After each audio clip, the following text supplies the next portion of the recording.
tokenize everything. A lot of us got into crypto because of Bitcoin, a promise of sound money, no inflation, worldwide transfers with no central authority behind it. This is, and I firmly believe this, the standard when it comes to sound money. A steady, limited supply, worldwide transfers, and not particularly owned by anyone. However, in the real world, we also have speculation and ownership of assets. Even Binance's slogan, the biggest exchange in the world, is exchange everything. What does this mean? This means tokenize everything. One of the biggest dreams of a free market is to tokenize everything. We already see this in traditional markets with the tokenization of assets, for example, the commodities market, where users can speculate and have ownership of goods like corn, gas, wheat, and other products. Many familiar with economics have seen the Milton Friedman pencil video, where a single pencil is made by multiple people unbeknownst to them. The wood, the graphite, the metal, and each of these individual players in the market gets a small slice of that free market pie. Look at this lead pencil. The wood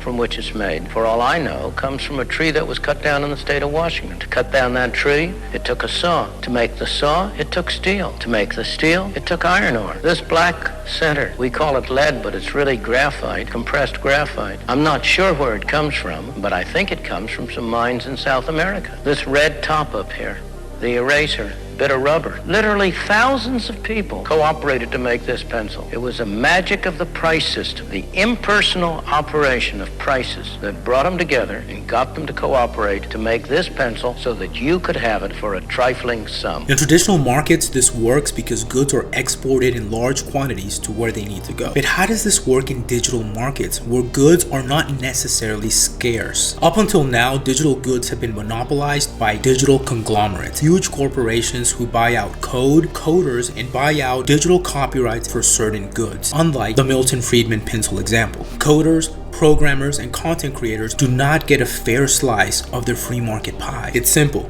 Big tech simply buys out small firms, small programmers, and small copyright owners, then keeps most of the profits once they get those goods into circulation. Yahoo got bought. Instagram got bought. For goodness sakes, even TikTok was forced to sell some of their shares to the big market conglomerates and financial firms. Because code is infinite, coders, programmers, and content creators have only been getting a very small slice of their pie. This is especially true for music artists and record labels. This is a topic for another video. This is true because up until now, code was unable to be quantified without the use of a third-party centralized authority. In our case, YouTube quantifying the views, Facebook quantifying likes, Twitter quantifying followers, and Microsoft quantifying the price of a completed operating system. With the advent of the internet computer, this is changing. Users can now own their digital assets, their digital goods, their content, their essence, their privacy. For example, creators of music can now own their content through Canistore. Video content creators can put their videos on decentralized servers using Dsocial. And my most bullish take, Azle, a new system that's gonna allow coders to tokenize their code. Not only a huge completed product, but small snippets similar to tokenization of GitHub. Just as the Milton Friedman video has people from all over the world working together to sell a final completed product, the internet computer is going to bring people from all over the world together with code,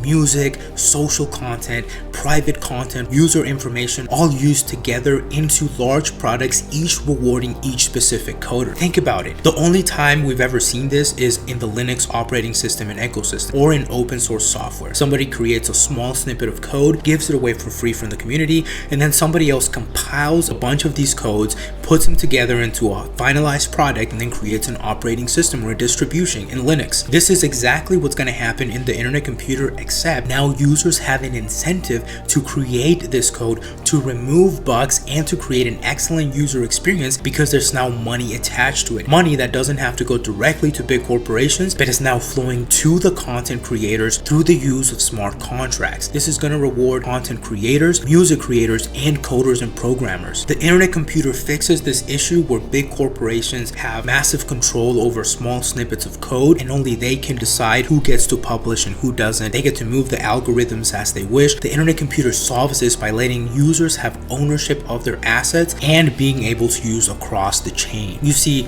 each content creator, publisher, and programmer can now earn small snippets for every single part of their work every single time it's used. This is like copyright protections on steroids. No longer do we have to sell our information to Google, Amazon, Facebook, or other big tech corporations, because now we can have ownership of our own digital assets and information. So next time you use the internet computer, think of all the coders, programmers, content creators that are now going to be able to receive a piece of that free market pie. We finally get a piece of our digital pie. I'm Victor, ICP Squad. Make sure to follow us on Facebook, Twitter, Instagram, hit that subscribe and notification bell, and see you guys next time for our next video. And remember, we're giving away 3 ICP to the 3 best comments, so comment below, what do you think of this video? Do you think we can literally tokenize every single digital asset in existence? Give us a comment. I'm Victor, ICP Squad. Catch you next time.